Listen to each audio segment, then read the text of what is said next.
जय हिंद दोस्तों। स्वागत है आज हमारी यूट्यूब चैनल पे। तो जैसा कि हमने इसके पहले भाग 1, भाग 2 और भाग 3 अभी चल रहा है दोस्तों। भाग 3 में हमने मूल अधिकार के अनुच्छेद 12 से लेकर 18 तक पढ़ लिए थे। तो दोस्तों आज हम पढ़ेंगे स्वतंत्रता का अधिकार। ठीक है दोस्तों, स्वतंत्रता का अधिकार कहाँ से कहाँ तक है? अनुच्छेद 19 से लेकर 22 तक। ठीक है दोस्तों, यहाँ पे देखिएगा अनुच्छेद 19 से लेकर 22 तक। तो अभी हमें क्या पढ़ना है? अनुच्छेद 19,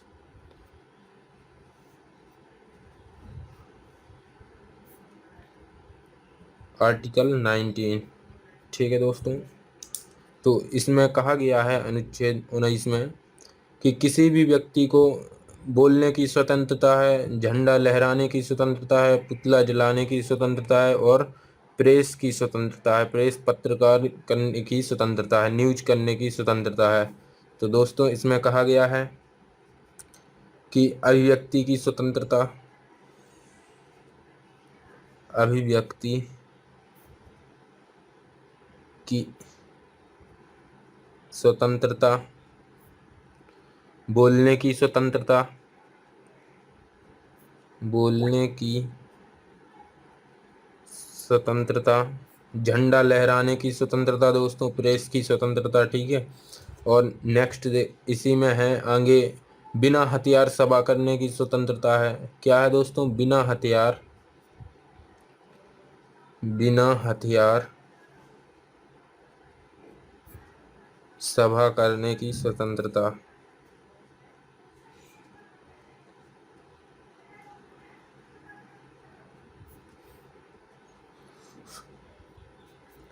और दोस्तों तीसरे नंबर पे है संगठन बनाने की स्वतंत्रता है।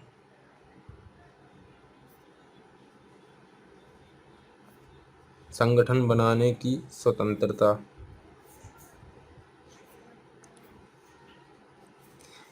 बिना रोक टोक चारों तरफ घूमने की स्वतंत्रता है दोस्तों, चारों ओर घूमने की स्वतंत्रता।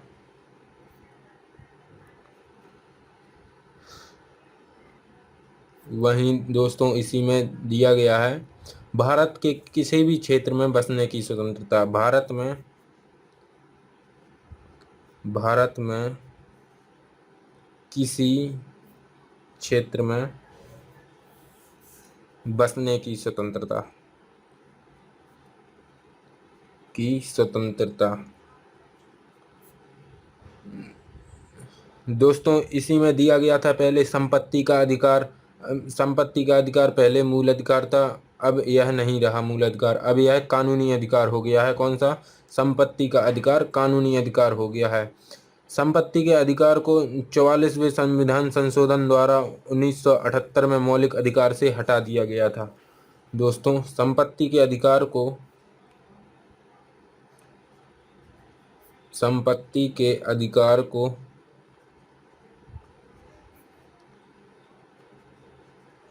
44वें संविधान संशोधन द्वारा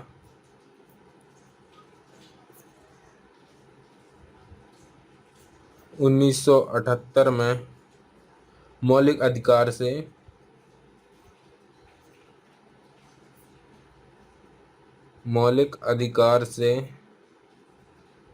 हटा दिया गया। अब इसे अनुच्छेद कौन से में रखा गया है? अनुच्छेद 300 के का के तहत इसे कानूनी अधिकार बना दिया गया है। अब इसे अनुच्छेद 300 बाद में पढ़ेंगे आगे चल के। अनुच्छेद 300 के का के तहत कानूनी अधिकार में रखा गया है, में रखा गया। ठीक है दोस्तों, और इसी में है आगे चल के व्यवसाय करने की स्वतंत्रता भी है। हमें काय की स्वतंत्रता? व्यवसाय करने की स्वतंत्रता एक आएगी दोस्तों, व्यवसाय करने की स्वतंत्रता। दोस्तों इस अनुच्छेद 19 में कहा गया है कि अभिव्यक्ति की स्वतंत्रता है, हमें बोलने की स्वतंत्रता है, झंडा लहराने की, प्रेस की स्वतंत्रता। ठीक है दोस्तों, वहीं कहा गया है बिना हथियार सभा करने की स्वतंत्रता, संगठन बनाने की स्वतंत्रता, चारों ओर घूमने की स्वतंत्रता, भारत में किसी क्षेत्र में बसने की स्वतंत्रता है। पहले दोस्तों संपत्ति का अधिकार हुआ करता था मूल अधिकार में, पर अब इसे 44वें संविधान संशोधन के तहत जो 1978 में हुआ था मौलिक अधिकार से हटा दिया गया है और इसे कहाँ रखा गया है, अनुच्छेद 300 के तहत इसे कानूनी अधिकार में रखा गया है। ठीक है दोस्तों, नेक्स्ट देखते हैं। दोस्तों अब आता है अनुच्छेद 20। अनुच्छेद 20 दोस्तों इसमें कहा गया है, इसमें 3 प्रकार की स्वतंत्रता दी गई है। इसमें कितने प्रकार की स्वतंत्रता दी गई है? 3 प्रकार की स्वतंत्रता दी गई है। नंबर 1 दी गई है, एक गलती की एक सजा। एक गलती की एक सजा। वहीं इसमें कहा गया है नंबर 2 में, सजा उस समय के कानून के आधार पर दी जाएगी, ना कि पहले या बाद के कानून के आधार पर दी जाएगी। जब आपने कोई भी जुर्म किया होगा तो उस समय के कानून के आधार पर आपको सजा मिलेगी, चाहे वो 5 साल बाद मिले या 3 साल बाद मिले, 2 साल बाद।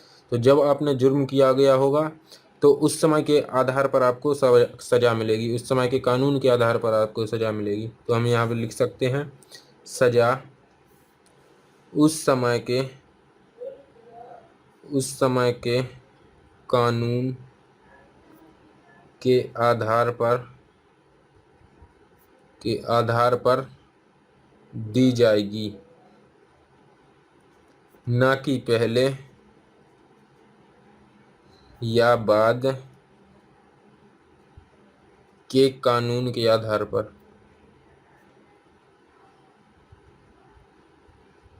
आधार पर और दोस्तों इसी में कहा गया है नंबर 3 में, सजा के बाद भी कैदी को संरक्षण दिया जाएगा। सजा के बाद भी कैदी की संरक्षण दिया जाता है। ठीक है दोस्तों, इसी में एक नोट दिया गया है कि अनुच्छेद 20 के अनुसार जब तक किसी व्यक्ति को न्यायालय दोषी करार नहीं कर देती तब तक उसे अपराधी नहीं माना जाता है। नोट में लिख लीजिएगा आप अपनी कॉपी में, नोट दिया गया है दोस्तों, अनुच्छेद 20 के अनुसार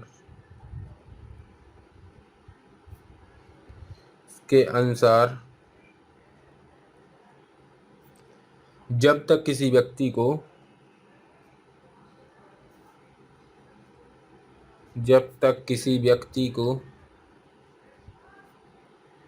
न्यायालय दोषी करार नहीं कर देती, न्यायालय दोषी करार नहीं कर देती है तब तक उसे अपराधी नहीं माना जाता, तब तक उसे अपराधी नहीं माना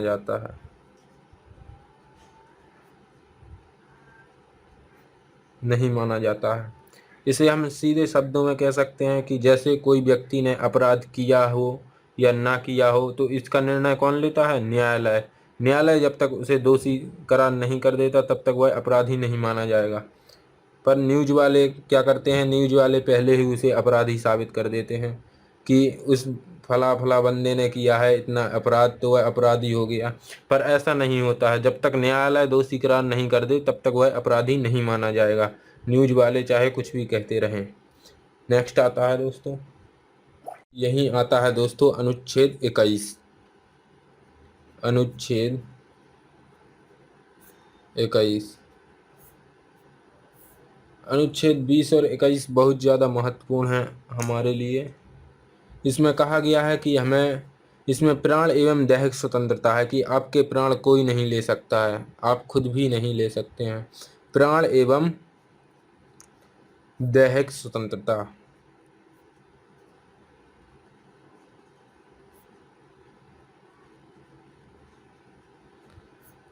प्राण एवं दैहिक स्वतंत्रता। इसी इसी वजह से इसमें कहा गया है कि इसी कारण अधिक धुआं देने वाले वाहन बिना हेलमेट वाले व्यक्तियों का पुलिस चालान काट देती है। ठीक है दोस्तों, इसी में कहा गया है। और अनुच्छेद 21 में ही निजता का अधिकार है, निजता के अधिकार पर जोर दिया गया है। अब ये हमारी गोपनीय जानकारी को भी कोई उजागर नहीं कर सकता है। अनुच्छेद 21 में ही निजता, निजता मीन्स प्राइवेसी, निजता का अधिकार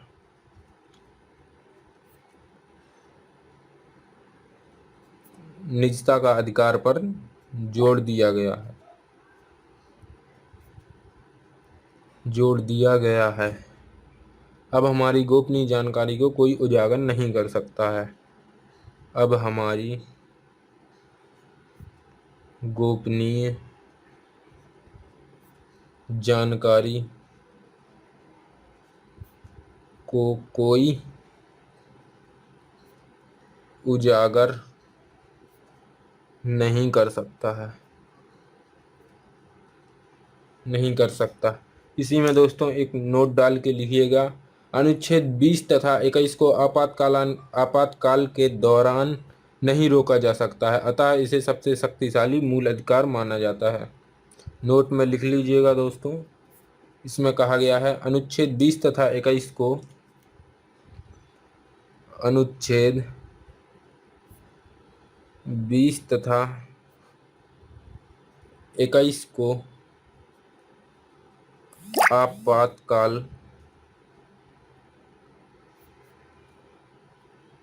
के दौरान नहीं रोका जा सकता, अतः इसे सबसे शक्तिशाली मूल अधिकार कहते हैं। ठीक है दोस्तों, अनुच्छेद 21, इसमें कहा गया है प्राण एवं दैहिक स्वतंत्रता। अनुच्छेद 21 में ही निजता का अधिकार को जोड़ दिया गया है कि अब हमारी प्राइवेसी को कोई उजागर नहीं कर सकता है, गोपनीय जानकारी को कोई उजागर नहीं कर सकता है। अनुच्छेद 20 तथा 21 को आपातकाल के दौरान भी नहीं रोका जा सकता है। ठीक है दोस्तों, इसी में कहा गया है अनुच्छेद 21 के का में, इसी में डाल के लिख लीजिएगा, अनुच्छेद 21 का इसमें कहा गया है दोस्तों कि इसे 6 से 14 वर्ष के बच्चों को निःशुल्क प्राथमिक शिक्षा का अधिकार है। इसमें 6 से 14 वर्ष के बच्चों को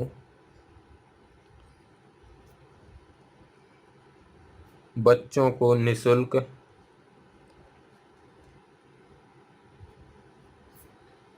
प्राथमिक शिक्षा का अधिकार है,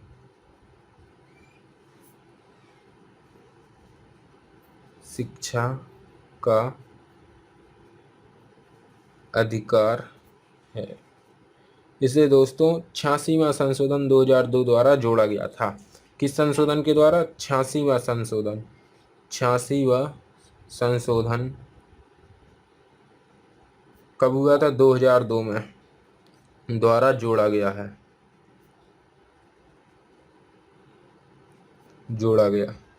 ठीक है दोस्तों, तो इसमें कहा गया है कि 6 से 14 वर्ष के बच्चों को निःशुल्क प्राथमिक शिक्षा का अधिकार है।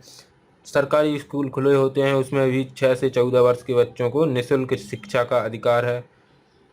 इसको किस संशोधन के द्वारा जोड़ा गया था? 86वां संशोधन 2002 के द्वारा जोड़ा गया था। नेक्स्ट देखते हैं दोस्तों। नेक्स्ट आता है दोस्तों अनुच्छेद 22। अनुच्छेद 22, तो दोस्तों इसमें भी 3 प्रकार की स्वतंत्रता दी गई हैं जो गिरफ्तारी के संरक्षण की रक्षा करती हैं, जो गिरफ्तारी की रक्षा करती हैं, गिरफ्तारी से संरक्षण करती हैं। इसमें 3 प्रकार की स्वतंत्रता दी गई है जो गिरफ्तारी की रक्षा करती हैं।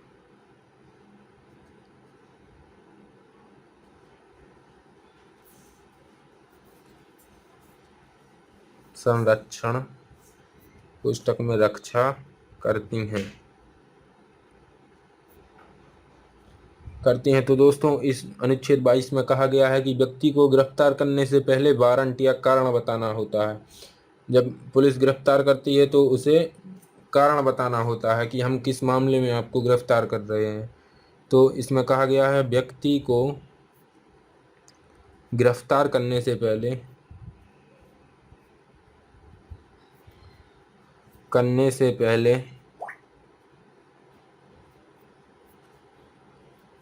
वारंट कारण बताना पड़ता है। यही दोस्तों इसमें कहा गया है और अभी कि 24 घंटे के अंदर उसे न्यायालय में सशरीर प्रस्तुत किया जाता है। इस 24 घंटे में यातायात तथा अवकाश का समय नहीं गिना जाता है। इसमें कहा गया है दोस्तों 24 घंटे के अंदर उसे जज के सामने पेश करना होता है। 24 घंटे के अंदर उसे न्यायालय में सशरीर प्रस्तुत किया जाता है। इस 24 घंटे में यातायात तथा अवकाश का समय नहीं गिना जाता है। ठीक है दोस्तों, और इसी में नंबर 3 पॉइंट डाल के कहा गया है कि गिरफ्तार व्यक्ति को अपने पसंद का वकील रखने का अधिकार है। गिरफ्तार व्यक्ति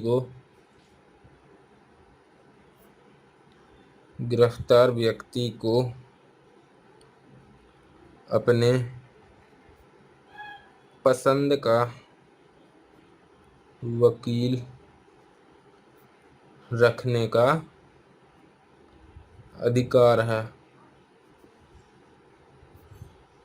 हालांकि सरकारी वकील भी होता है जो आपके लिए सरकार की तरफ से दिया जाता है, पर वो कभी केस नहीं जीत पाता है। ठीक है दोस्तों, तो आपको अधिकार है कि आप अपने मनपसंद का वकील रख सकते हैं। वहीं इसी में चर्चा दी गई है अनुच्छेद 22 के चौथे में दी गई है कि इसका उद्देश्य किसी व्यक्ति को सजा देना नहीं है बल्कि अपराध करने से रोकना है। इसी कानून के तहत पुलिस शक के आधार पर किसी व्यक्ति को बिना कारण बताए अधिकतम 3 महीने तक गिरफ्तार या नज़रबंद कर सकती है। निवारक विरोध अधिनियम है दोस्तों, एक कौन सा अधिनियम है? निवारक विरोध अधिनियम में कहा गया है कि अनुच्छेद 22 के 4 में है इसका उद्देश्य किसी व्यक्ति को सजा देना नहीं है बल्कि उसे अपराध करने से रोकना है।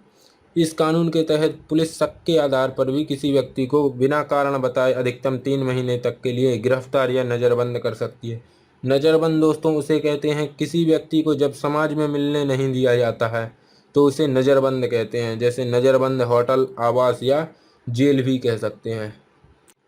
तो दोस्तों आज के लिए बस इतना ही। आपको वीडियो कैसी लगी तो वीडियो को लाइक कीजिएगा और चैनल को सब्सक्राइब करें और कमेंट में बताना ना भूलें कि आपको कहाँ समझ में नहीं आया है, तो मैं उसको और बेहतर तरीके से समझा पाऊँ। ठीक है दोस्तों, और अपने दोस्तों के साथ शेयर भी ज़रूर करें।